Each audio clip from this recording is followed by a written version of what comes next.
So it's truly an honor, one, for us to be able to open our first school since 2000. It's been 18 years in Alexandria City Public Schools. And the fact that the school is named after Ferdinand T. Day, who is an icon.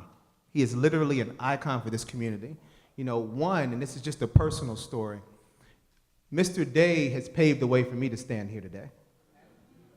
And I think it's important for us to know the history of Alexandria.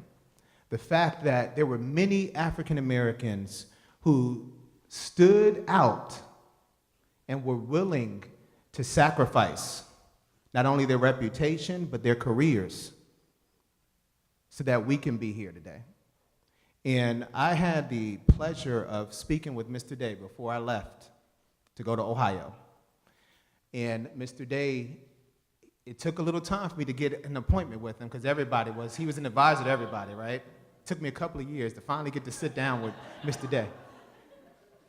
But Mr. Day, he said, Greg, you know, I'm very proud of you going off to Shaker Heights to be the superintendent, but you need to come back to Alexandria. And those are his true words, which for me to be standing in a building named after Mr. Ferdinand T. Day as the superintendent of Alexandria City Public Schools is like a dream come true. I am overjoyed. It is extremely emotional because I know that I would not be here if it were not for people like him in Alexandria. So thank you, Mr. Day.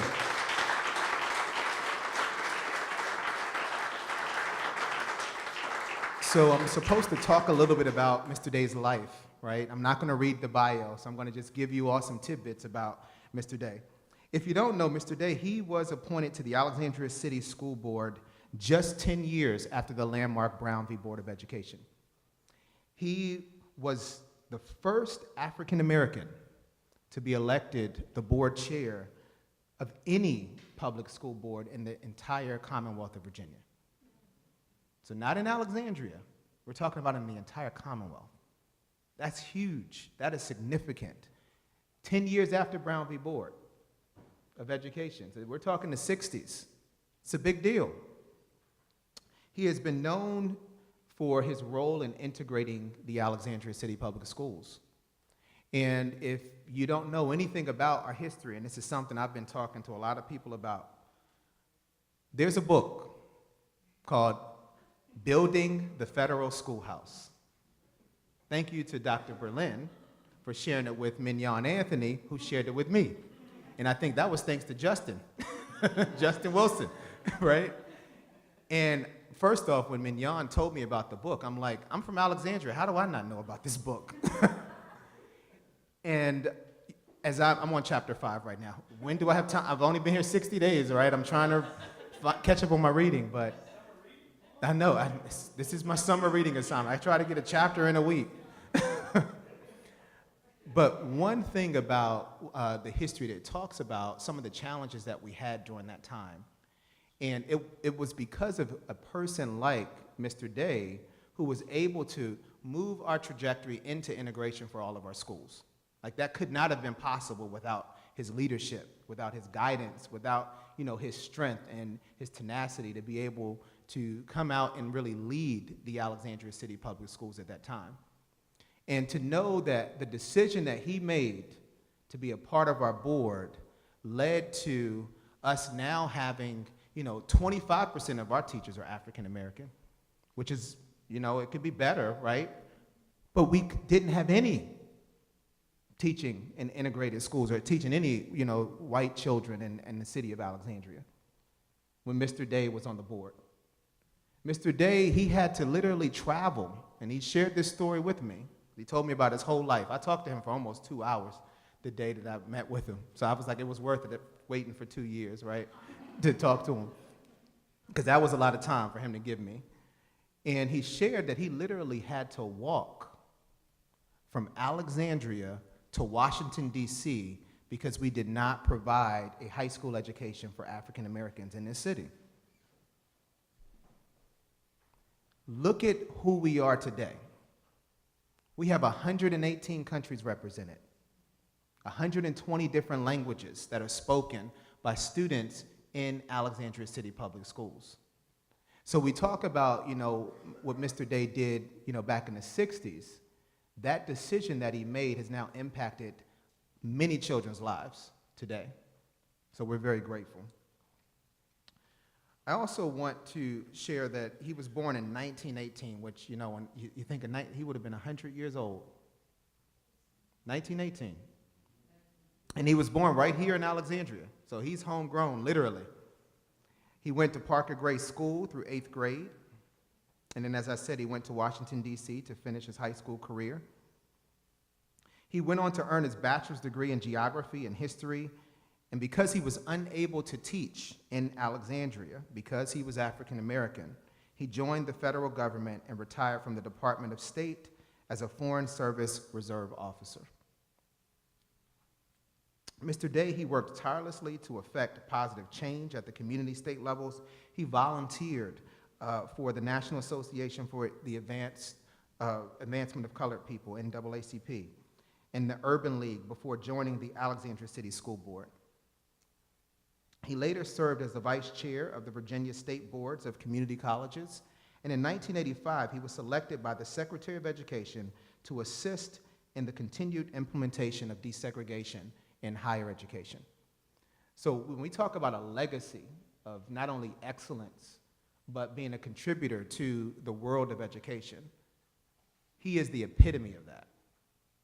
And the fact that we're gonna have students arrive in this wonderful building that you all have been able to see, I don't know if everyone's had a tour yet, but where are the people who started this? I think we have some of our architects as well as our lawyers who were here when this was just this old building, right? I know the board got to see this old building. Look at what it has become in a very short period of time. I was in here with a hard hat on 2 weeks ago, asking Helen to write my talking points for the news because we weren't going to be able to open the school. I'm just joking, everybody. But I'm not. I told her just in case, because I had on a hard hat today. But 2 weeks later, the hard work and the dedication that not only the schools have done, but the city for their support and making sure we had our permits and working in collaboration with us, we were able to meet our deadline. And our young people are going to be arriving here in less than a week, and they're going to begin learning in Ferdinand T. Day School. So with that said, I just want to end by thanking the Day family, one, for allowing us to use Mr. Day's name on our wonderful school, and two, to thank the Board of Education for being courageous enough to say, we're going to build another school in Alexandria, 18 years after the last one, right?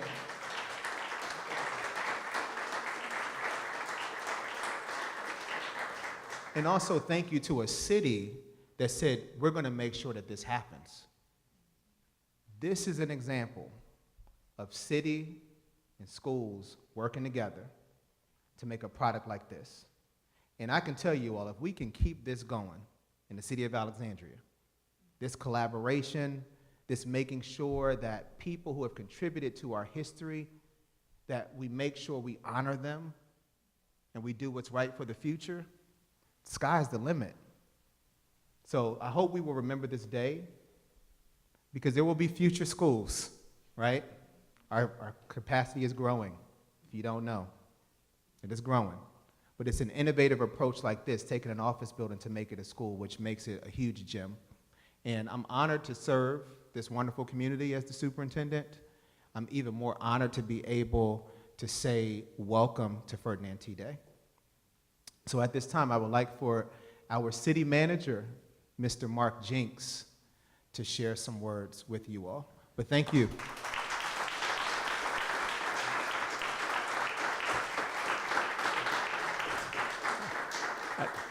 Just want to echo what Dr. Hudgens had to say, that when you do a project like this, there's no one person who's in charge of it. There are a lot of people who are in charge of it.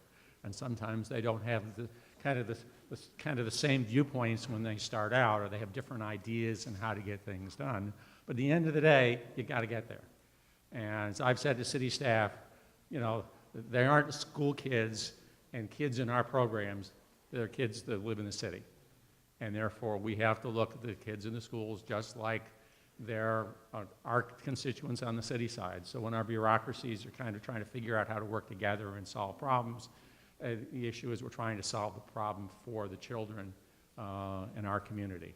And with this project, we had lots of people involved. Dr. Blinn was key in keeping it moving along and calling me up and letting me know here's where it was. And I kind of talking to city staff, and as we kind of nudged everybody along. And so it was great this morning when I got this email saying we'd issued the certificate of occupancy. I was like, because sometimes it's a whole, I think we've made it every year, but sometimes it's the morning before school opens when that renovation is finally to the point we can say from a health safety perspective we're ready to go.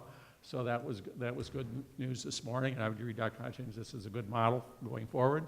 Hopefully the next project won't be as complicated to do as saying taking an office building wasn't built to be a school and turning it into a school and doing it on a very unforgiving time frame. But we had really good city and school staff working closely together to get it done.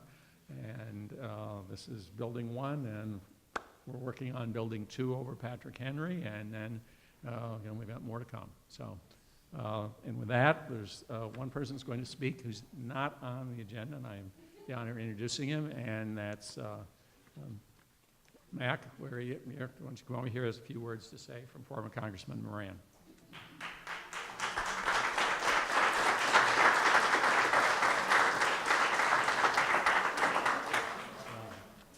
Good afternoon, everybody. It's hot out there, but it's cool in here.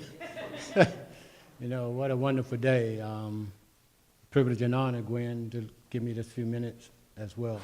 And I'll be reading a letter from Congressman Moran for the family and for the school. I know Mr. Day all my life, 66 years of my life. And I met him when I was a newspaper boy, serving the Gazette one year, the Daily News another year, the Evening Star another year. But each time that I served there to his house, he always had time for me to sit down on his step and talk. And in essence, became one of the wise counsel and mentors when I was coming up. A man of great stature. You knew he was important. He didn't, without even saying any words, he was important because of the elegance and grace that he walked the streets of Alexandria with. Then as I matriculated to a teenager, then I knew he was important because I knew who he was. And so the fight for civil rights and the fight for equality was on.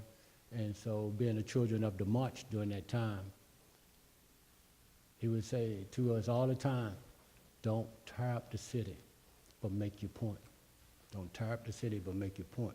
In my personal life, 2 stories he told me. One was when he couldn't go to high school in Alexandria, that he had to go to D.C., where he lived in the attic of the white family in Georgetown, before he can go and finish junior high and high school. You know, and the other story he told me about when he was the only African American at the State Department as an internship, and was able to give me some wise counsel about that. But I'm here for the occasion to read a letter from Congressman Jim Moran, who was unable to be here, a schedule conflict, and it goes as such. My dear friends, I knew Fred Day. Fred Day was a friend of mine. We should all aspire to be like Fred Day, not just for a day, a week, a year, but for our whole lives. For it's not for a singular achievement that we honor Fred Day. It's for a life of dogged dedication to civil rights, of dedication to social justice, of dedication to equal justice. He led the Alexandria School Board to provide more equal educational opportunities. He led the city in its journey to overcome a past of racial discrimination and embrace a future of true inclusiveness. Fred had a vision, not of having his name memorialized, but of having his dream fulfilled, that all of Alexandria students be known for not for the race or income of their parents, but for the content of their character and the quality of their education. We believe that by believing in the value of every child, you will create a community of value. May the name of the Ferdinand Day Elementary School inspire all its students to be Fred Days when they go out into the world that desperately needs his dogged persistence, his hunger for justice, and his vision of a world made better by their presence in it. Jim Moran, former mayor, former member of Congress. And Mr. Day would have been 100 years old on August the 7th, 2018. So thank you very much.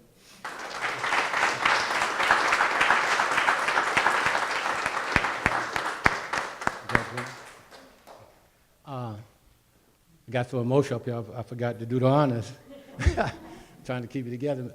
I have the distinct honor to introduce you to Mr. Day's daughter, Gwen Day Fuller.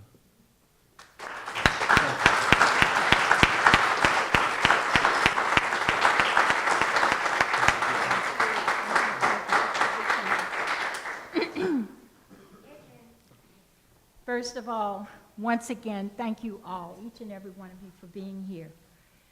Good afternoon to everyone. I guess it's more evening now. I was blessed to have two very strong role models in my life, from birth until they both passed. They were compassionate, hardworking, dedicated to their churches, their families, and to their community. They lived the biblical verse, "As for me and my family, we will serve the Lord." That encompassed church, family, and the community. And they were a strong team. My mother's strong presence in the home allowed my father to go out to do the critical work in the community. Dad loved St. Joseph's Catholic Church, his family, almost to a fault, and his community with passion. He strongly believed that he had a voice that should be heard, and from an early age, I heard him speak at various venues throughout the city. He often spoke out with regard to the difficult issues of the day. He spoke about and he supported fellow Alexandria citizens as much as humanly possible. He also read voraciously to prepare himself. He said that he never wanted to be a politician, but he always had those who followed him. I think education was his first love, and he fought to be sure that it was equitable and available for all. I am humbled. I can't tell you. I am humbled to see his name on this building. But I strongly believe, deep down inside, that he deserved it. He was part of the greatest generation, and his dedication, love, and passionate drive have brought us all to this momentous day. He sometimes walked through our home just saying, "Thank you." I was young, and I didn't understand, but I do today. Thank each and every one of you for recognizing Mr. Ferdinand T. Day, and I thank you all.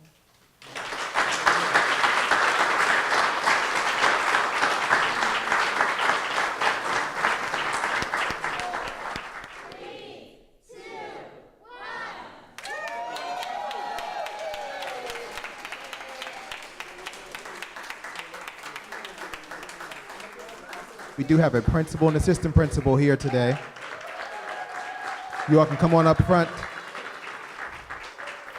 I am so excited to see families and all of the city and school board members that are here and representation to Ferdinand Day. This has been just a labor of love of so many people. Our project manager, Azuka Bartlett, has been basically living in the school every day. And Mr. Henson and Miss Day Fuller both know that we have had just a flurry of people collaborating and working together. And for me, that embodies what we want Ferdinand T. Day School to be about, is a place where everyone is welcome and a place where everyone can come and work together. So thank you all for being here for this momentous occasion.